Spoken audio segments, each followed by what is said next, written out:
Вы смотрите новости Татарстана, в студии Алексей Калиничев. Здравствуйте. В начале выпуска вкратце о главных темах. В Татарстане возбудили уголовное дело по факту отравления детей. Насколько нам известно, там были какие-то проблемы с системой вентиляции. Что произошло в бассейне Мензелинска и кто за это будет отвечать? Об этом Алия Хайрудинова. Машиностроители, деятели искусств и врачи. Врач-терапевт Буинской центральной районной больницы. Кто сегодня получил государственные награды из Казанского Кремля? Слово Ахмадуля. Звезды Камаловского в очереди за дозой иммунитета. Если человек общается с людьми, он должен вакцинироваться. Почему?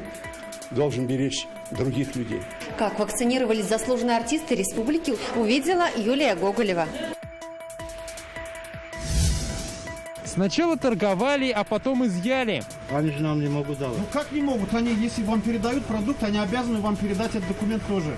Что сомнительный улов обнаружили сегодня, увидел Дмитрий Аренин. В Татарстане возбуждено уголовное дело по факту отравления детей в бассейне. Все произошло в Мензелинске. В больницу доставили 8 человек. 3 пришлось госпитализировать. Это дети от 10 до 16 лет. Как сообщает Следственный комитет, во время занятий они почувствовали себя плохо. Кашель, покраснение глаз, у одной девочки началась рвота. Тренер вывел их на улицу и вызвал экстренные службы. После того, как поняли, что это, в принципе, видимо, проблема с вентиляцией, вывели детей из воды. Многих из них забрали родители, увезли домой. А после этого они обратились в больницу. Анализы у нас ведутся, есть все журналы. Там у нас уровень хлора вообще в норме. 0,1 процентов там уровень хлора всегда мы держим, потому что компьютер, она сама подает и сама регулирует уровень хлора. На момент отравления никаких отклонений в показателях не было, уверили нас представители исполкома города. Единственный бассейн Мензелинска был открыт 14 лет назад. В прошлом году здесь провели капремонт, заменили вентиляцию, инженерные сети и оборудование для водоподготовки. Фильтрация воды и подача хлора полностью автоматизированы. Каждые 3 часа лаборант отбирает пробы воды.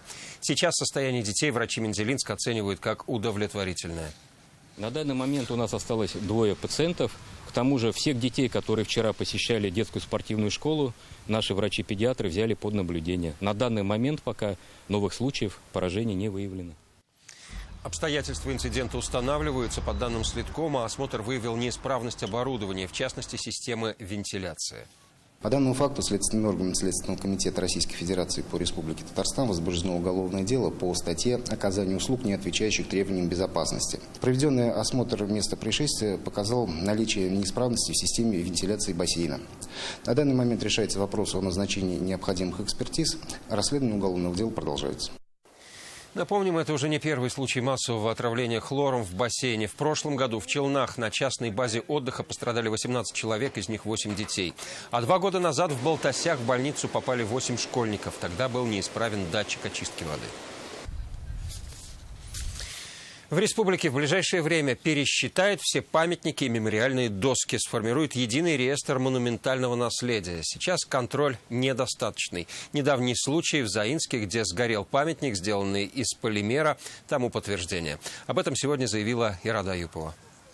Вопрос в отсутствии единых стандартов к форматам увековечивания. Это нужно будет, возможно, тоже и выходить с инициативой для того, чтобы работать добивать. И мы не сможем это сделать самостоятельно, потому что это проектная деятельность. Мы понимаем, что это целый пласт искусства. За последние 5 лет в Татарстане появились 34 мемориальные доски и 21 монумент. Еще 13 установят в ближайшие годы. Это памятники Рашиду Вагапову, Нажибу Жиганову, Михаилу Девитаеву и Фатиху Кариму. В порядок приведут свыше 900 воинских захоронений. Между тем, только в 13 районах республики сегодня созданы мемориальные комиссии по установке памятников. В остальных решения принимают руководители исполкомов. Подход к материалу изготовления памятника, к технологическим процессам, техническое задание, он не должен зависеть исходить от стоимости, от дешевизны, он в первую очередь все-таки мы должны думать о том, что мы ставим не на пятилетие, не на десятилетие, а на долгие сроки. И, конечно же, к материалам нужно особое внимание уделять. Они – золотой фонд Татарстана. За ними стоят трудовые коллективы, их опыт, ценный вклад в развитие республики. Сегодня в Казанском Кремле председатель Госсовета Фарид Мухаммедшин вручил государственные награды. Их удостоены 51 человек. Это врачи, деятели искусств, энергетики, машиностроители и сельхозработники. С церемонией награждения Салават Мухаммадуллин. Успехи в целом такой республики, как Татарстан, складываются именно из личных достижений, каждого из нас. Кто за станком, кто за рулем, кто в операционной. В зале сегодня те, чей вклад в развитие оценили на самом высоком уровне. Врач-терапевт Буинской центральной районной больницы Хабибуллина Гузель Ильдусовна. Весь последний год на передовой наши врачи. В наградном листе сегодня их большинство. Гузель Хабибуллина из Буинска ежедневно работает в красной зоне госпиталя. Она еще и многодетная мама. Но в это непростое время месяцы приходилось проводить на работе. Мы выстояли, мы продолжаем бороться на сегодняшний день за каждую человеческую жизнь. Татарстан Республикасы президенті указы негізінде көп елдік нәтижелі қызметі үшін дуслық ордені білен Садыков Наиль Саляхұлы білектенді. Врача Наиля Садыкова называют легендой татарстанского здравоохранения. Сегодня он отмечает 80-летний юбилей. У меня пословица такой: с Богом, с врачом сейчас не спорят. Это доказано. Видели, как медики спасают. 2021 в Татарстане год родных языков. И неудивительно, что в наградном списке и представители национальных автономий республики. Сагид Джаксыбаев долгие годы возглавлял Совет Ассоциации национально-культурных организаций республики. Фарид Мухаммедшин вручил ему медаль столетия ТССР. Я очень доволен и счастлив, что вот эти труды хорошо оценены. Почетное звание «Заслуженный энергетик Республики Татарстан» присвоено начальнику управления по энергетике акционерного общества «ТАИФ». Высокую оценку сегодня получили энергетики, деятели искусств, машиностроители, газовики и сельхозработники. Я это вручал с большим волнением и с большой гордостью за наш народ, за руководителей, за сотрудников, которые в общую копилку успехов республики каждый на своем месте вносит очень серьезный вклад. И большинство из них продолжит это делать, вернувшись на рабочие места. Салават Мухаммадуллин, Рамзиль Гарипов, ТНВ, Казань. Муфтий Татарстана и ректор КФУ сегодня подписали меморандум о сотрудничестве. Один из главных пунктов – реализация проектов по сохранению и популяризации татарского богословского наследия. В КФУ сейчас хранятся ценнейшие рукописи. Духовное управление их оцифрует и бесплатно выложит в электронную библиотеку. Сейчас в базе находится 1300 таких книг. Также ДУМ и ВУЗ будут сотрудничать и по другим направлениям. Все гордимся, что у нас есть какая-то причастность к этому университету. Много наших сотрудников обучаются, кто-то в магистратуре, кто-то в аспирантуре. И наш великий богослов Шахабуддин Марджани преподавал в этом университете. Мы открыты и готовы со всем этим материалом делиться. И читальные залы открыты, нашей библиотеки, рукописи. И огромные возможности для нас открываются в результате нашей совместной деятельности. Конечно, наверное, эту работу нужно было делать и начать делать, может, чуть раньше. Коронавирусные ограничения в Татарстане пока снимать не собираются. Об этом сегодня заявили в Роспотребнадзоре республики. Как отметили в ведомстве, число ковид-инфицированных сокращается, но заболеваемость ОРВИ остается на прежнем уровне. Также до конца марта не исключена вероятность гриппа Б. Плюс к этому продолжаются систематические нарушения со стороны бизнеса. 9 объектов, как вы знаете, мы посмотрели в предпраздничные дни. В вечернее время во всех 9 были выявлены нарушения, в ряде даже грубейшие нарушения. Нами подготовлено письмо в Кабинет министров Республики Татарстан, наше видение по ситуации. Мы все-таки пока не рекомендуем снимать какие-либо ограничения. 4 случая смерти от ковид за последние сутки. 2 женщины 75 и 86 лет. Мужчинам было 51 и 73 года. За последние сутки в республике зарегистрировано еще 48 новых случаев ковид. 22 человека госпитализированы, остальные получают лечение на дому. По стране сегодня 9700 заболевших. В Татарстане от коронавируса привились более 110 тысяч человек. 68,5 тысяч получили уже второй компонент вакцины. Сегодня привились актеры Камаловского театра, те, кого последние месяцы особо берегли. По этой причине с афиш театра временно пропали некоторые спектакли, где играют возрастные артисты. Кто из народных любимцев получил дозу иммунитета? Репортаж Юлии Гоголевой. Настоящие звезды Камаловского театра Асгар Шакиров и Наиля Гараева из-за пандемии последние 3 месяца почти не выходили на сцену. Руководство труппы решило их поберечь. Все-таки почтенный возраст – 80+.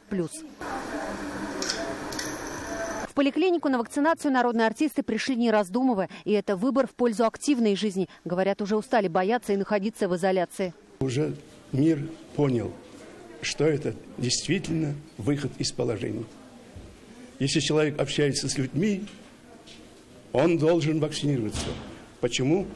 Должен беречь других людей. Всю жизнь жила театром, театр мой дом, театр, как говорится, моя семья, поэтому мне в этом плане, конечно, находиться в изоляции очень тяжело. В 18-й больнице уже второй творческий эшелон на вакцинацию. Ранее уже привились 8 сотрудников Камаловского театра, на этот раз 3. В этой больнице привились около 3000 казанцев, треть из них пожилые.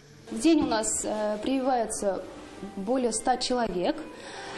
Вакцины хватает. Мы на следующий день узнаем, как у них самочувствие. Также мы же их вводим в регистр госуслуг, и они заполняют в госуслугах свой дневник наблюдения. По данным врачей, всего у 1% пожилых, которые привились вакциной «Спутник Ви», наблюдалось повышение температуры. У остальных прививка прошла без каких-либо симптомов. Юлия Гоголева, Ринат Сафин, ТНВ, Казань. В Татарстане работают 153 пункта вакцинации в стационарных учреждениях и выездные мобильные бригады. Напомним, есть 5 способов записаться на прививку от ковид. Это портал госуслуг России или Татарстана. Также можно позвонить на единый номер 122. Принимают такие обращения в многофункциональных центрах и по телефонам поликлиник по месту жительства. Вывели на чистую воду. Сегодня в Казани пресекли незаконную торговлю речной рыбой. Совместный рейд провели сотрудники Госкомитета по биоресурсам и Россельхознадзора.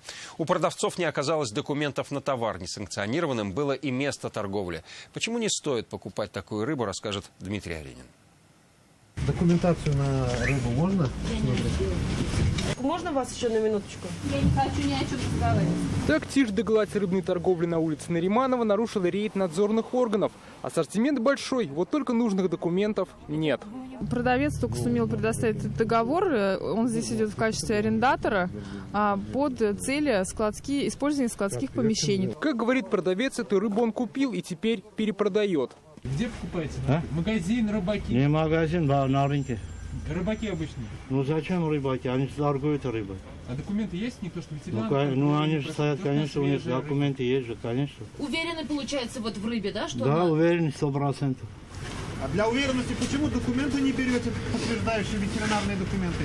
Для полной уверенности, чтобы другие тоже были уверены. Ну у них же у себя должен быть. Они же нам не могут давать. Ну как не могут? Они, если вам передают продукт, они обязаны вам передать этот документ тоже. Ксерокопию, что ли? Почему ксерокопию? Есть такая программа, система Меркурий называется. Там передвижение продукции идет. Специалисты объясняют, документы – это в первую очередь гарантия качества товара. Не проходя эти исследования, соответственно, она попадает человеку. Человек может что-нибудь заразиться. То есть рыба не представляется возможным узнать, что в ней содержится.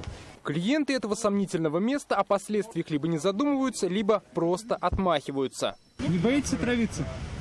Да нет, вроде не отравились. Говорят, документов нет, можно отравиться. Нет, что-то не думали об этом. А почему вот не покупаете вот в таких местах? Как считаете?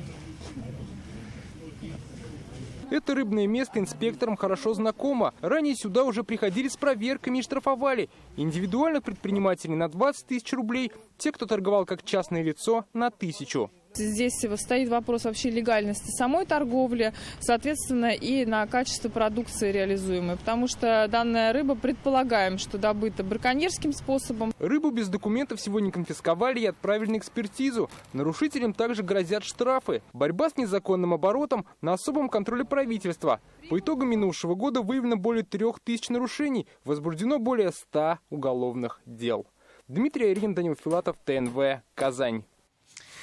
Домашний арест на больничной койке. Экс-глава Ростехнадзора Поволжья госпитализирован в МКДЦ. Почему Верховный суд так и не смог рассмотреть протест прокуратуры о замене домашнего ареста реальным по делу Бориса Петрова, читайте в интернет-газете «Реальное время».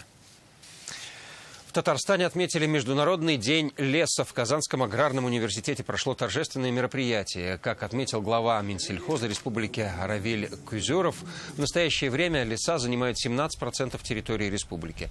Проводится большая работа, чтобы сохранить и приумножить лесные богатства. В республике находится 50 лесных питомников. Работает лесной селекционно-семеноводческий центр, где ежегодно выращивается более 12 миллионов саженцев. Лесу служить, конечно, обязаны лесники, которые непосредственно стоят на страже и воспроизводстве лесов наших. Ну и, конечно, как по-человечески относиться и каждый человек должен. Служение лесу – это ведь наше предназначение, наша среда обитания. Все услуги газоснабжения теперь в режиме единого окна. В Казани сегодня начал работать первый единый центр обслуживания потребителей «Газпром Трансгаз Казань». Здесь ведется совместный прием специалистов. По любым вопросам обслуживания газового оборудования и платежам за газ можно обратиться в единое окно. Новые возможности первого единого центра обслуживания потребителей увидели мэр Казани Ильсур Медшин и генеральный директор «Газпром Трансгаз Казань» Рустем Усманов. Мы решили пойти в первую очередь как именно клиентоориентированный подход.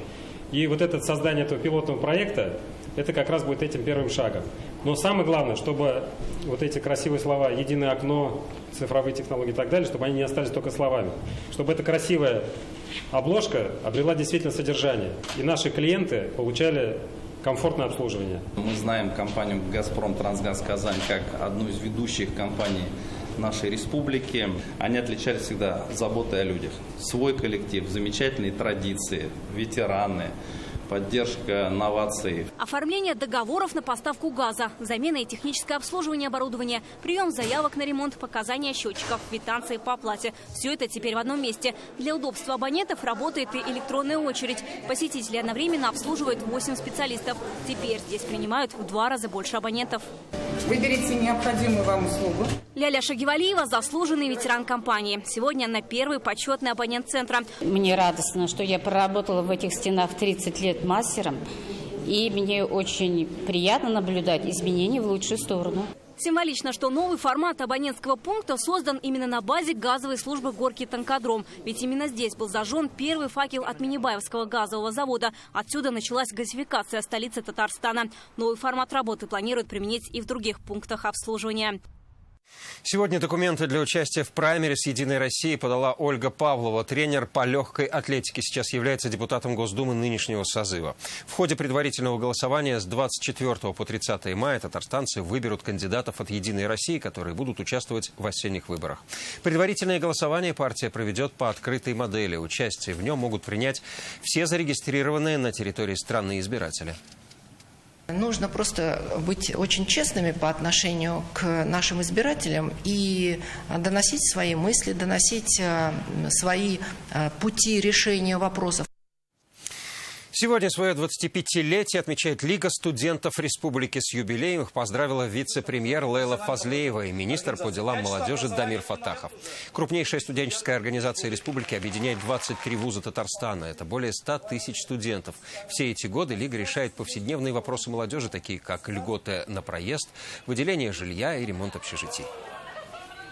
Абсолютно точно Лига студентов – это та площадка, где мы можем получить очень оперативно и при этом объективно обратную связь от студенчества, от того, что их волнует на сегодняшний день, что их беспокоит. Исходя из этого, расставить приоритеты в нашей совместной работе. И сегодня переизбрали президента Лиги. Им стал Руфат Киямов. В работе студенческой организации будут помогать правительство Татарстана и Совет ректоров вузов республики. Чтобы мы были связующим звеном, да, между студентами и администрациями, чтобы поднимались те актуальные вопросы, которые студенты хотят поднимать, чтобы они были услышаны, чтобы их выслушивали, и чтобы вот эта коммуникация, она всегда была налажена и во всех этапах развития студенчества. Фестиваль «Созвездие Йылдызлык» перешагнул экватор. Большим концертом его отметили в Высокогорском районе. Здесь зональный тур объединил 1500 ребят из 7 муниципалитетов Заказания. Победители выходят на следующий уровень и будут участвовать в суперфинале в Казани. Он пройдет в конце апреля. В год родных языков и народного единства коллективы подготовили специальные номера, которые отражают всю красоту национальных культур. Давайте посмотрим.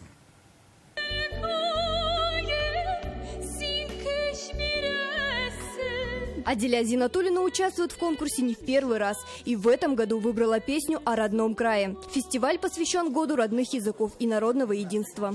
Для меня «Созвездие» — это, наверное, отправная точка вообще моего творческого пути. Мы очень тщательно подходим к выбору репертуара. Мы с ней исполняем песни, забытые татарские песни. За победу в зональном этапе боролись в течение 3 дней более 1000 конкурсантов. Юные таланты из Тюлечинского, Сабинского, Арского, всего из 7 районов. Я считаю, это такой самый для молодежи самый интересный, самый нужный проект. Здесь многие артисты, великие артисты уже прошли через эту школу. Номинаций на фестивале 7. Это вокал, соло, вокальный ансамбль, хореография, лучшая музыка и текст песни. Азат Хидиатуллин решил выступить как конферансье. Вся эта атмосфера, все эти люди, которые тебя поддерживают, руководители, родители, все они дают энергию, которая тянет тебя на этот фестиваль. В составе жюри народные артисты России и Татарстана, преподаватели и хореографы с мировым именем. Выполнить поручение президента Республики Татарстан о годе наших национальных языков и национальных культур. И чтобы огромное количество наших представителей, великих наших национальностей, а их 192, которые населяют нашу великую республику, для того, чтобы они жили в мире и согласии, чтобы звучали те песни тысячелетней истории, которые крепят, собственно говоря, вот этот культурный код этого великого государства.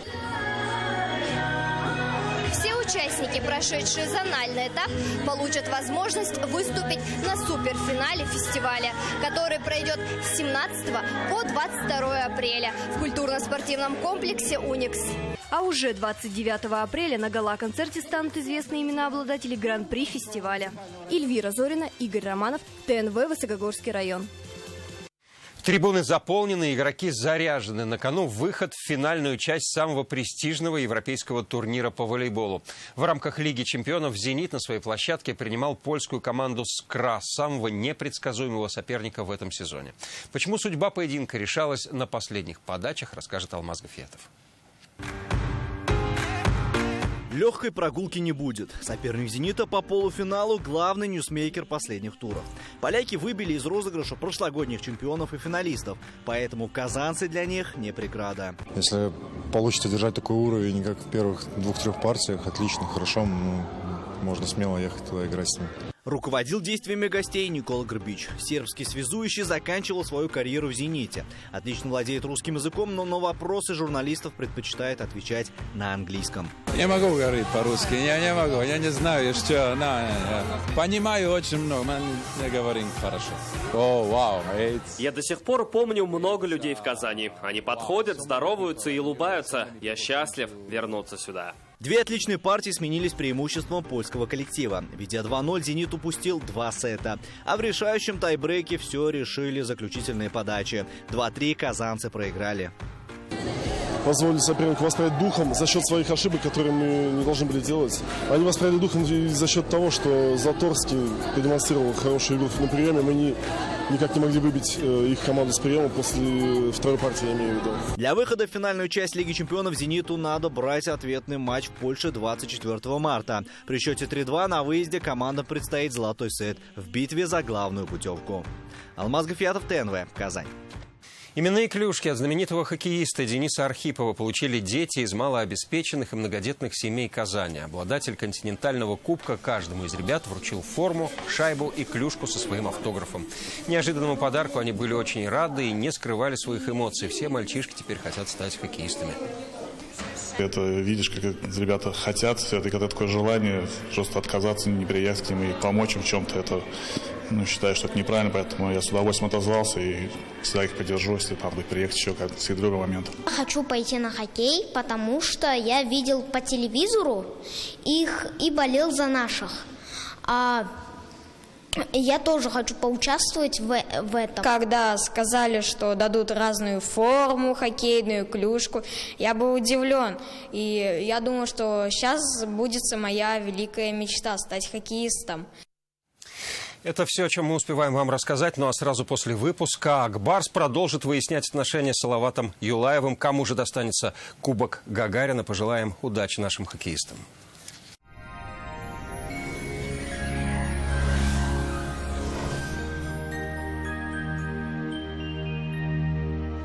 Здравствуйте! Прошедшая зима отличалась нестабильной погодой. Весна же в нашей республике пока наоборот очень стабильна.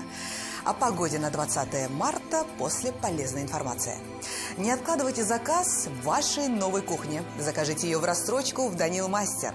Только до конца марта. Доставка, подъем и установка бесплатно. 3D-проект кухни в день обращения. Звоните 2-167-166.